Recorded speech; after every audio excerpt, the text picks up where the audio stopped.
Hello, everybody. How you guys doing? And I hope you guys are well. So, not too long ago, somebody sent me a message and requested that I should actually, it was my student that requested for me to make a quick analysis on the Euro NZD trade that I've been posting on my Instagram. And I think a lot of people were surprised at the uh, setup when I posted it. A lot of people were messaging me, telling me, um, how come they couldn't see chat the way I saw it, and how come I was able to see this so clearly they couldn't do that. And I always say to people, the lesser or simpler you try to make your analysis, the clearer you will see things. When you try to overcomplicate your analysis, it becomes very difficult for you to see things clearly. And when you overcomplicate things, you start seeing different things. So try to make your analysis as simple as possible and try to avoid too many indicators, too many, unless you know how to use them very, very well. Like me, I like to use the pivot and I like to use 200 EMAs and I use them very, very well. So try to make your analysis as simple as possible. And a lot of people were also surprised that the setup was, when I took the setup, the confluences wasn't what they were expecting. I gathered my confluences using more like the retail style of trading.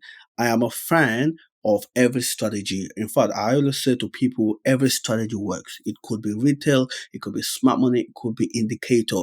You just need to know what you're looking for. So no matter what strategy you trade, you just need to understand it very, very well. Okay, so it doesn't matter, to be honest. So try to make your analysis as simple as possible. Don't overcomplicate things, and you will see things very clearly. So, without wasting too much of your time, I'm just going to jump on the chat real quick to show you guys um, my analysis, my confluences. Because for me, the way I like to trade is more about confluences, and confluences gives me confidence. How the the more confluences you have, the more confidence you're gonna have in holding your trade, letting your trade run, and also in building confidence. Because your profitability depends on how much you can hold a trade, and also how much confidence you are. So um, there are other things that also determine how much you're gonna be profitable. How you react before you trade, during a trade, and after a trade. And in order for you to behave appropriately during a trade, you need to be confident in that setup. And how do you become confident? By making sure that when you execute it, you have the right confluences, you have enough reasons to execute. When I have enough reasons to execute trade, I do not bother about that trade. Even if I lose the trade, I know that I did my best. I gathered my confluences. Then let me just let the market do its thing. So my confluences are so much important to me. I don't execute if I don't have enough confluences because I don't like going back and forth a trade, closing, entering again, closing it, closing again, entering again. When I have enough confluences, I just let market do its thing and I just go with what market gives me. Okay, so without wasting too much of your time, let's jump on it. Now, uh, let's go to the daily time frame real quick.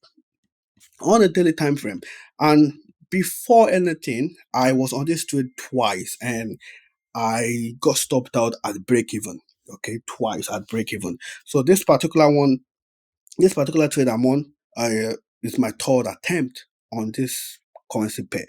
The first two stopped me out at break even. So when the second one stopped me out at break even, I was expecting price to come back to this level here, right? Then maybe wait for liquidity grab around here before looking for a long buy to the upside. Now, I always advise people, my students most especially, to trade what they see, not what they think market is going to do.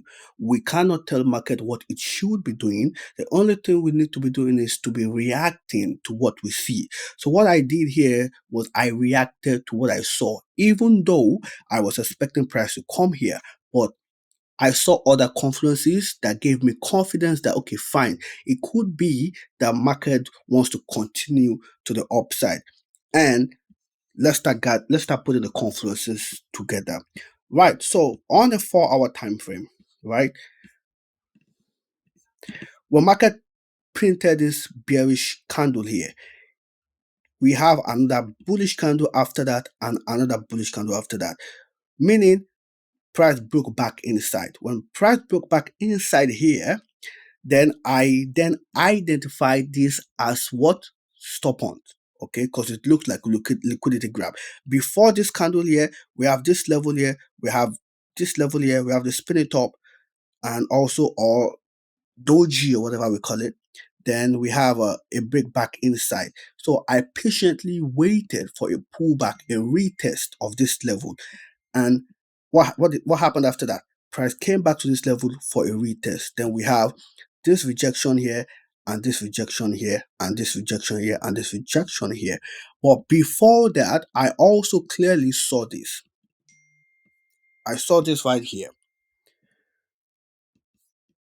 a trend. Okay, market was creating series of higher high, higher low, higher high, higher high, and what came back to test the same trend line again. And if you look very closely, you're going to see that we also have a channel. If you pick up this one here, we have a channel here. So it is clear to say market is trading in a channel, okay? Trading in a channel back and forth, okay? So now in my course, I teach this strategy called trend level and confirmation. So we have a rejection of this trend, right?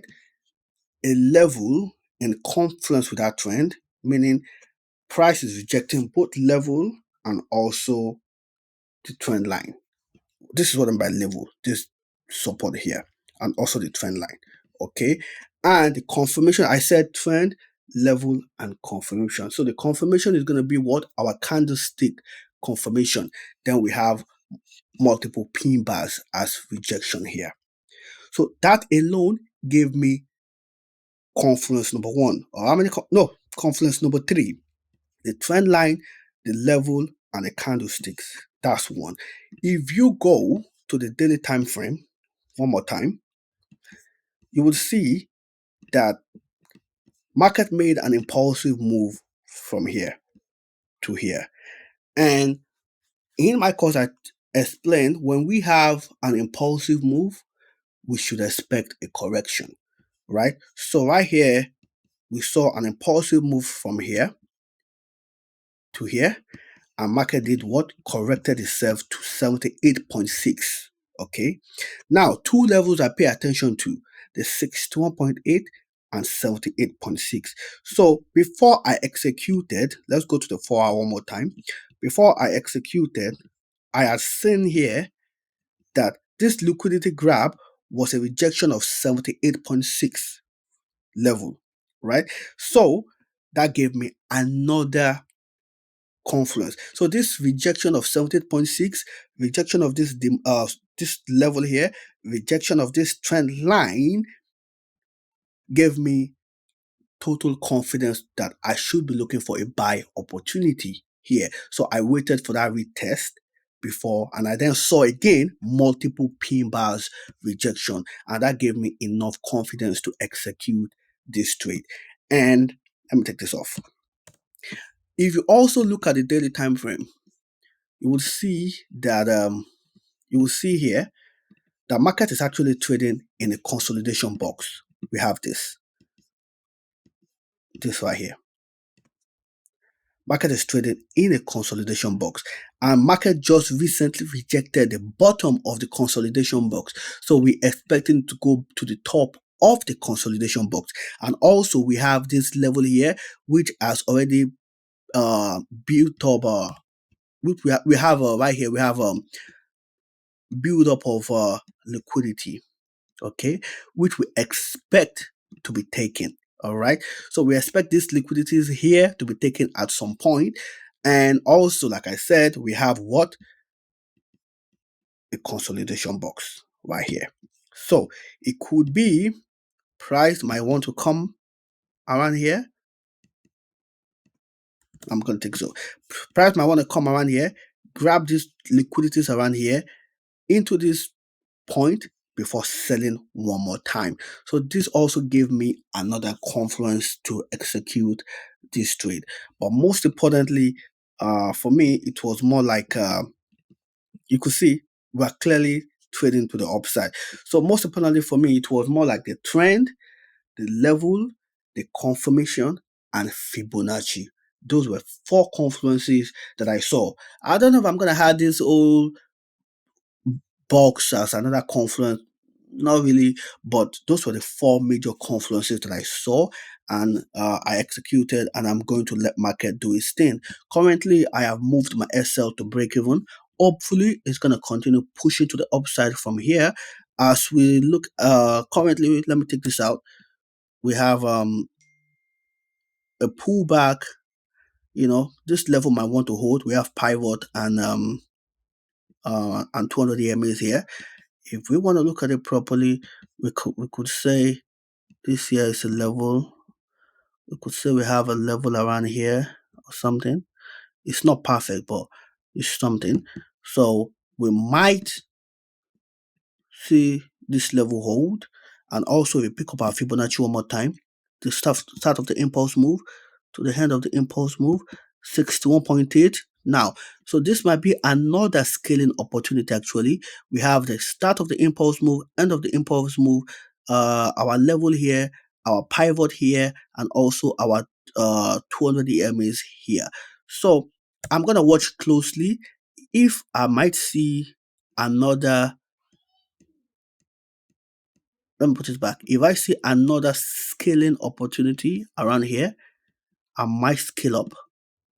Put my SL below this point and scale up to the upside. I'm gonna do this. I'm gonna put it like this.